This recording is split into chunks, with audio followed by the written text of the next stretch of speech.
Welcome to Strategy with Sally. Today's topic is all about objections. Who gets them and is not quite sure what to say or do?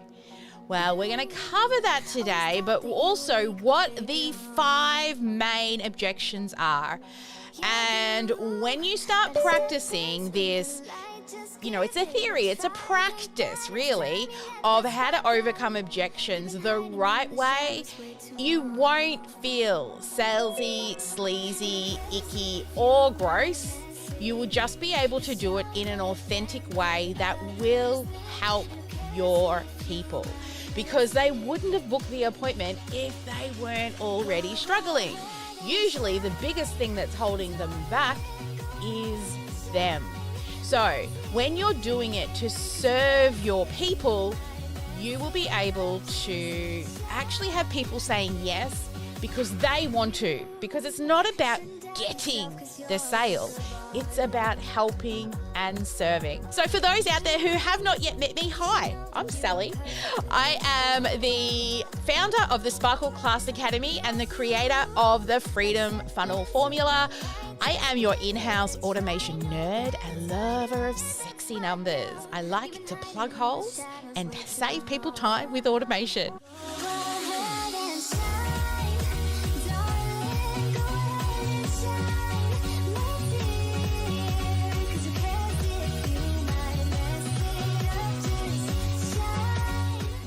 Today we're talking about objections. And I can tell you, look, I've done a lot of sales training over the years, and I had this moment where I was constantly trying to get the sale, right? I wanted the sale because I really wanted the money. And it was really uncomfortable. You feel salesy and icky and sleazy and gross. And you really you wish it was just so much easier, right? And see, over the last 8 years, I've actually been able to get better at selling through a lot of repetition, a lot of immersion in getting in and learning what sales actually is, and modeling proven practices that I've learned through numerous sales coaches. And I am still continuously improving and refining this every single day. Because once you learn how to overcome objections and, you can say things in a way that is literally authentic so that you are serving that dream client. So I'm going to head over to my whiteboard and I'm going to talk to you about the spectrum of the way in which we ask first, like to get the sale. So over here on the whiteboard, you see what we have, it's kind of like these guide rails, right? And over here, you could be like a little passive in your selling. Right? So when you're passive in selling, what you're doing is you're like, I have this thing, and you're a bit scared to even say the price of the thing. You're very passive in the way in which you approach selling. If somebody says they don't have the time, you're like, okay, sure, that's no worries. I don't have the money, sure, yeah, no worries. You're just agreeable because you're scared and you're fearful, so you're too passive. It's like the 3 bears where you've got, one's too hot, one's too cold, and one is just right. That's kind of where we're going with this. This is a little cold, right? It's too cold. You're just too scared to say anything. Then you've got the other end of the spectrum, which you're scared to be, right? Which is too aggressive. Like, if you don't buy this thing, literally, you could be hurting your family. I worked, and this was bad sales training. I worked in a company where we were told we had to sell these, it was literally pots and pans, okay? But it was called Your House Nutrition System. And it was, you would turn on the gas, and then the pot would seal. Once it hit a certain temperature, you would turn off the gas and it would continue to cook within itself without getting to 100 degrees. It was less than that, so it wasn't killing the nutrients in the food. And the people that taught me the sales training said, things like, if they say no to that, then you can say, well, don't you care about the health of your children? And I'm like, that is way too aggressive for me. Like, I am 100% sure they care about their children. That is something I would not say, right? And then they would throw in all these extra bonuses that we had to give away anyway. And we would have to make fake phone calls to the office and pretend that we're wheeling and dealing to get some cutlery thrown in and some plates and some crystal glasses.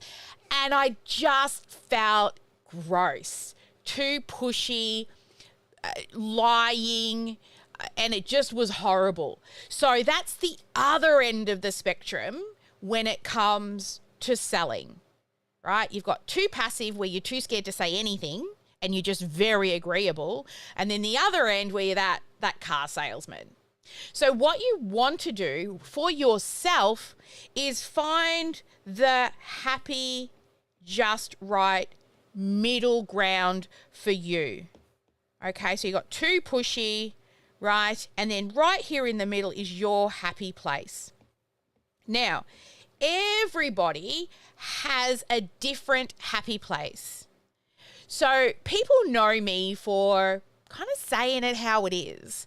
So I might say something along the lines of, when somebody throws an objection at me, can I be totally honest with you? Do you feel that that is an excuse, or is it actually real?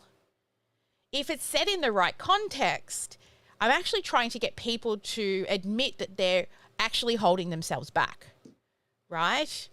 So you need to find where your happy place is on this spectrum. But I don't want you to be too passive or too pushy. Where do you think you currently are on the spectrum? Let me know in the chat, right? So let me talk to you about the actual 5 reasons why people, and it comes up consistently. There's only 5 main objections that are brought up by people. So one of them, I'll put the letters down for you, right? So we have this letter, it's this one. See if you can guess what any of these might be.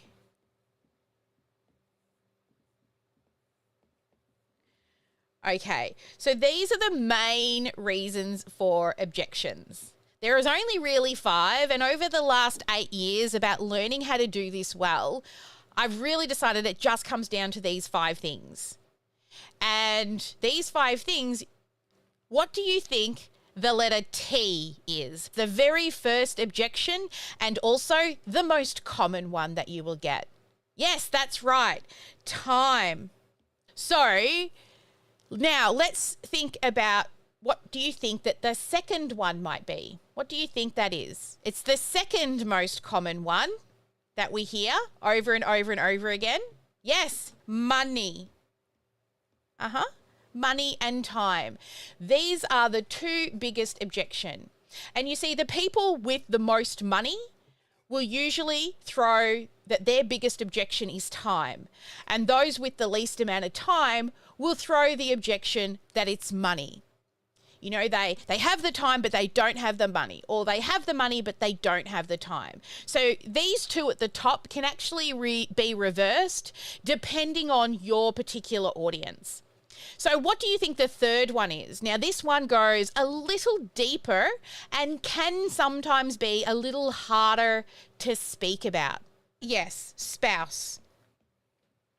So this one, and this can say, you know, your significant other or even your business partner. They're both the same, but, you know, now what about the next one? The fourth one. What do you believe the F stands for? Yes, fear. That's right, fear. And then the last one, and I've put these two together, is shame and self-doubt. Because shame, when you've got shame, when it also relates to self-doubt, because shame breeds self-doubt, right? So if we look at this, we actually look at it in this direction, okay? This is the easiest objection for somebody to give you. This is the next. We go a little deeper here.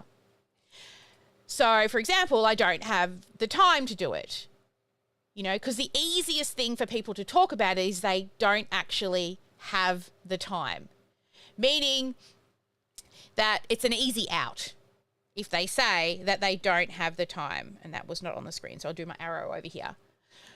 So I wish that I could. I would like to do it, but I don't have the time. And it can be really frustrating, right? When you're talking to your ideal client, your dream client, your dot client, you'll literally see people like, oh, yes, I need that. Oh, yes, I'm in. Oh, that's really what I want. It's so great. Oh, this would be really good. This is the thing that I need.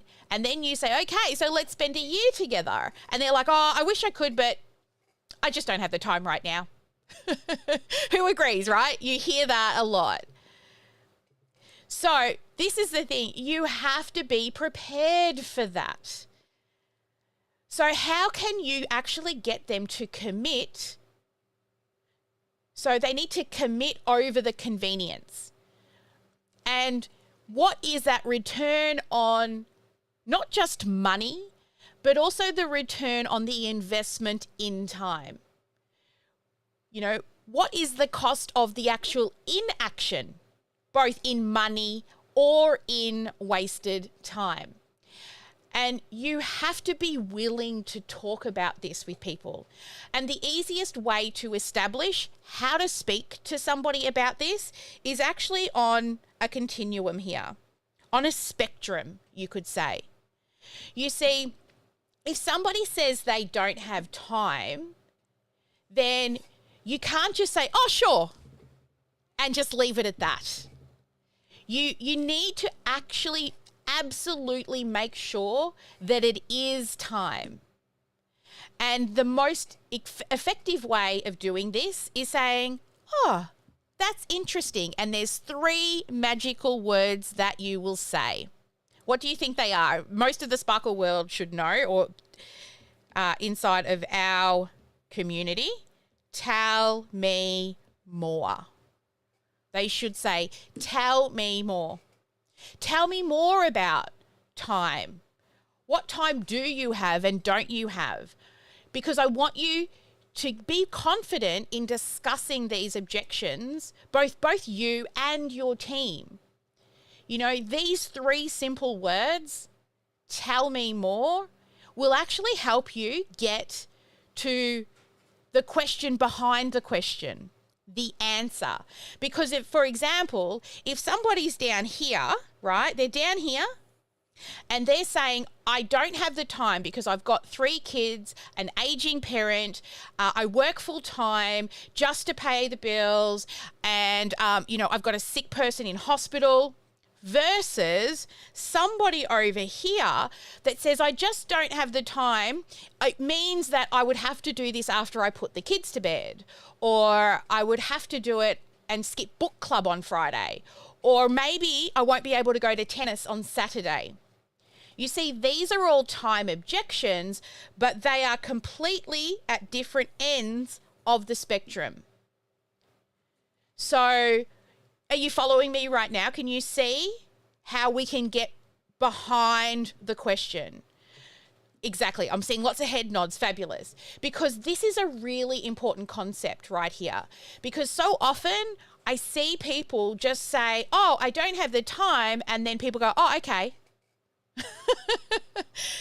So if they don't have the time, you need to find out, how many hours a week are they willing to commit to it? Can it be done? Can it be put into this spectrum? Are they I've got an aging parent, family members who are sick, or I have to miss out on tennis on the weekend? So how big is the issue of time for them? So when you use the tell me more, right? Tell me more, then they'll be able to tell you more. Now, when you do this, I want you to do it with love. Okay? I want you not to get the sale. I want you to remove your emotional connection to the outcome. You see, at the end of the day, we cannot force people to hand over their credit cards. But when you do this in service of to help your ideal dream client, you know that if they are over here on the spectrum, okay, you might say something like, you know what? As much as I would love to help you inside this program right now, given what you've actually told me, it would be wrong of me because, you know, right now you need to focus on you. It's most important first that you take care of yourself and your children and your aging parent. And, you know, while I think that I can help you make measurable improvement in XYZ, insert the thing that you do to help them, you need to take care of yourself first. Now, when they're down here at this end, you'd say something like, okay, so let's just talk about this.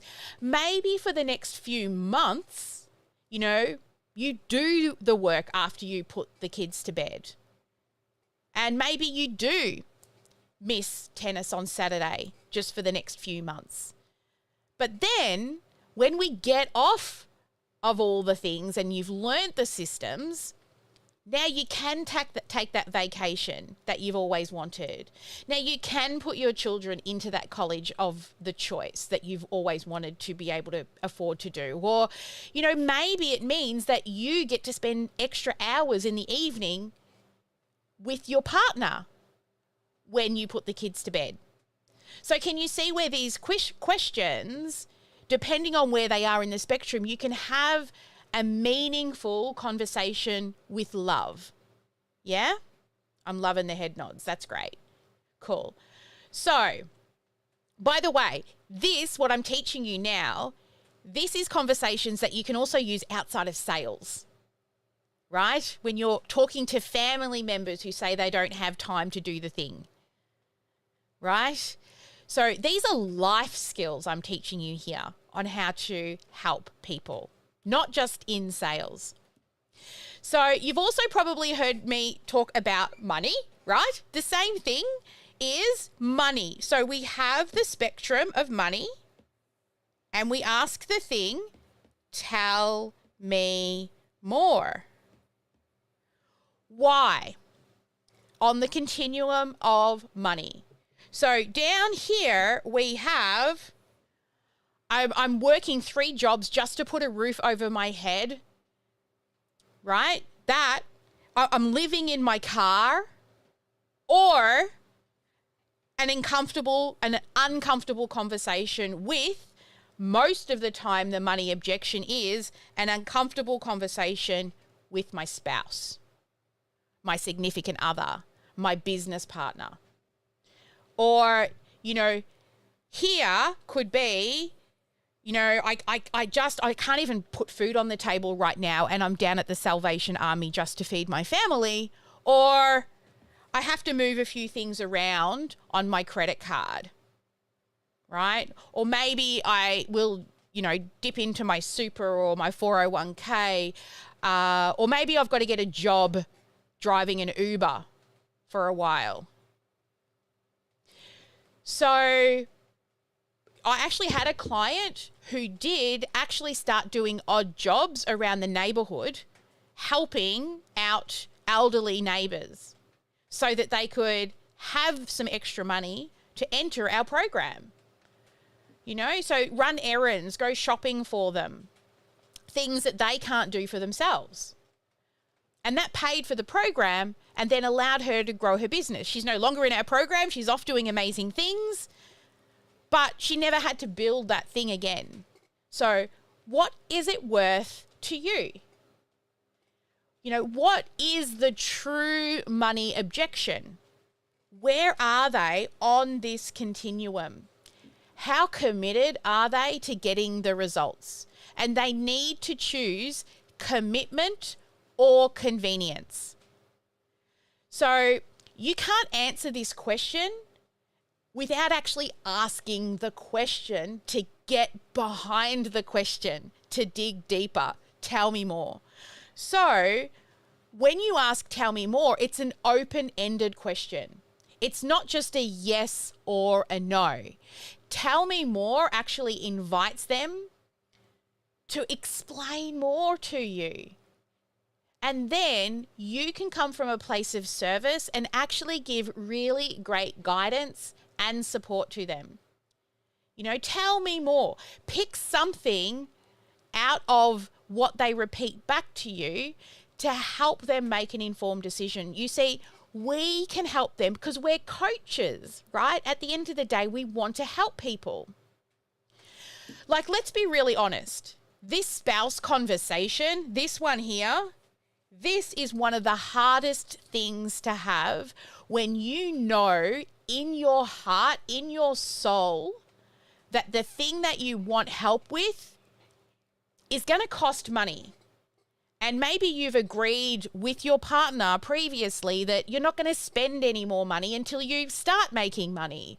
Or, you know, you promised that you wouldn't put anything else on the credit card until you got results. So it's not actually the money problem, it's the uncomfortable conversation that you've got to have that's holding you back, that's sitting on that continuum. That spouse, you know, now look, if you're down here on the continuum when it comes to spouse and you're in physical danger, if you were to ask, and I'm not trivial, I'm not making light of, I can't even say the word. I'm not making light of this. That's totally different from the kind of conversation that you would have down here of, you know, maybe I do need to invest in some help. So I want you to take a second and think about, actually, I'm going to model something for you. This is totally, I want you to be fully equipped to have a conversation if you're ever considering doing something that your heart is telling you that you want to do, so that you're equipped to have this conversation. Now, normally, this is probably what the conversation sounds like, right? And no judgment here, but I want you to see how it actually works. So you go to your partner and you want to have this conversation. It sounds something like this, like so darling, do you have a couple of seconds? Oh, look, you know, I know you're super busy, but I just want to talk to you about one thing. Okay, yeah, I know. Okay, well, you know, you see, I've just done this training and this event, right? And, well, yeah, I know I said that I wouldn't, but, yeah, I know, but I do appreciate that you've been looking after the children for the last few nights for me, but, you know, there's this one thing that I really want, and, like, yes, I know, right? Well, yeah, well, tonight I will, I promise. Yeah, I promise I'll cook dinner tonight. Yeah, I got it. I know what you're talking about. I know I said that I wouldn't, and yeah, I know I did that. Well, remember the time I spent that money on the thing and I didn't do it? Well, for me now, I know that I know. Okay, yep. All right, yep, I'll do it when I make money. Okay, I'll do it. Okay, right. Okay, thank you. Who's been there? Right? You just want to ask, but what you're doing, you've recognized that conversation. I'm saying, yes, I've recognized that's me. Now, look, that was me. This is why I know. The only reason that I can model it is because I've had that conversation. I ended in therapy, wanting more and feeling guilty. Now, that's because I was asking for permission from my partner for something that I knew in my heart that I really wanted. But I'm here to tell you, this is like level 5, like life skills right now. You have to approach this conversation with your partner both with love, conviction, and also integrity. Not to manipulate somebody, but to come from your heart space, right? These conversations, whether it's about buying a program that you want, whether it's about going on a trip with your girlfriends, you need to do this in service truly of your dream client, right? Because it's not to sell or manipulate your partner. You cannot give permission or get permission from anybody. You can only give yourself permission. Nobody gives you permission to do what you want to do, but you can ask for support. So here's how the conversation should go. You can start by saying how much you appreciate them and everything that they've done for you. For example, I really appreciate that you've been taking care of the kids for the last few days while I've attended this event. And you know, you've seen me so often complaining at the dinner table about the business and me saying that if it doesn't work, I'm going to quit. And to be really honest with you, over the last few days, I've realized that I've been turning to you as my business coach. And honestly, you're not a business owner. And I shouldn't be expecting you to solve my problems, which is kind of crazy, right? You're not an entrepreneur. You're not a coach. So how do you know how to solve that?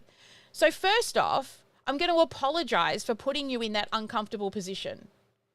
But the good news is I've actually met a group of people that have figured out a system and a process, and they've actually figured out a way in which they can help me.